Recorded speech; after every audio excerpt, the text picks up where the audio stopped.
మాకైతే ఒక దేవుడు భోజనం పెట్టినట్టే ఉందండి. మాకైతే బాగానే తింటున్నాము. ఎప్పుడు ఆకలి మీద ఎప్పుడన్నా బయటికి వెళ్ళినా గబాలను వెళ్ళిపోయి కడుపు నింపుకుంటున్నాం. ముందు మాకైతే బ్రహ్మాండంగా ఉంది. ఏడు చేస్తుందండి, అట్లా ఎందుకు అనుకుంటున్నారో ఏమో మరి. మాకైతే తినటానికి బాగుంది, కడుపు నిండుతుంది. అది మా ఆయన చనిపోయి కూడా 3 నెలలు. పింఛన్ రాదు, నీకు రాదు, ఇప్పుడు ఎప్పుడు ఇవ్వరు అన్నారు అందరూ.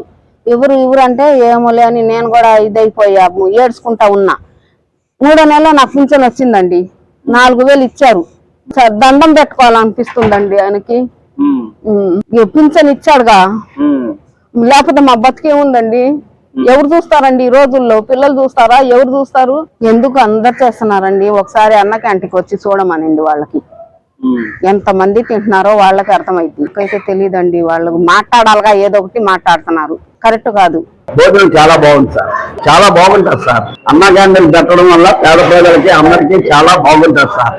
పేద ప్రజలు అవునాయంటే ఆ మాత్రం ఈ మాత్రం మధ్యస్థ కుటుంబాలు కానీ అందరినీ ఇప్పుడు కారులో వచ్చి తింటున్నారు. వాళ్ళు తినొద్దని అందరు కదా, ఎవరున్నా తింటారు. స్కూటర్ల మీద వస్తారు, ఉద్యోగస్తులు తింటారు, పేద ప్రజలు తింటున్నారు. నాలాంటి దివ్యాంగులు ఎంతమంది తింటున్నారు. అది చాలా తప్పు సార్. అతను ఒక సైకో టైప్ సార్.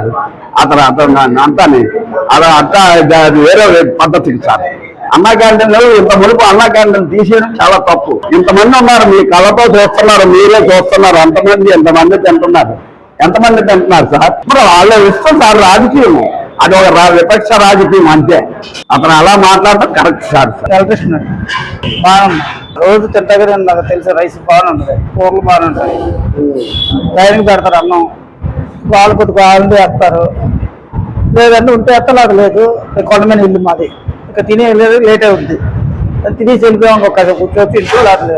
అలాగా తప్పదు. ఎందుకంటే అన్న 5 రూపాయలు అన్నం ఇప్పుడు పని చేస్తాం. రూపాయలు 100 రూపాయలు తగ్గాలని ఎక్కడంటే మాకు ఇప్పుడు ఇవాళ 300 వచ్చినాయి. నేను అసలు 10 రూపాయలు కూడా రావు ఒకసారి.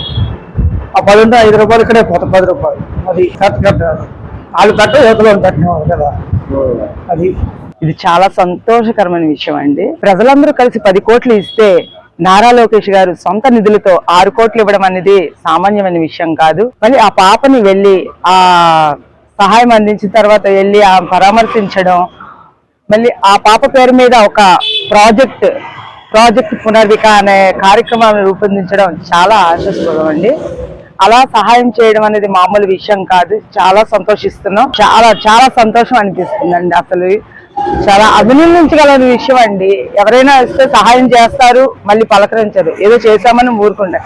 కానీ మళ్ళీ హాస్పిటల్కి వెళ్ళి ఆ పాపని దగ్గర నుంచి చూసి ఇంకేమైనా అవసరతలు ఉంటే అండగా మేమున్నాము, నేనున్నానమ్మా అని చెప్పి భరోసా ఇవ్వడం అనేది చాలా సంతోషకరమైన విషయం. ప్రాజెక్ట్ పునర్విక అనేది ఒక ఇది పెట్టడం చాలా సంతోషకరమైన విషయం.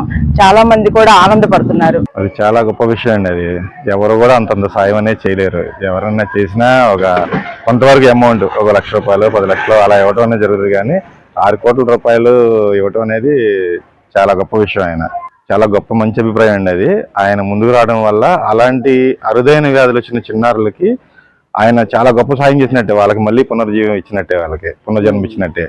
అసలు ఆయనకి చాలా అలాంటి ఆలోచన రావడం చాలా గొప్ప విషయం అండి. ఆయనకున్న గొప్ప మనసు, వాళ్ళ ఫాదర్ కానీ వీళ్ళు కానీ. గతంలో టీడీపీ గవర్నమెంట్లో మేము కూడా సీఎం రిలీఫ్ ఫండ్ ద్వారా మా బాబుకి అనారోగ్యం పాలైనప్పుడు మేము కూడా సాయం పొందిన వాళ్ళమే. అంతంత అమౌంట్ సాయం చేస్తారని అనుకోలేదు మేము.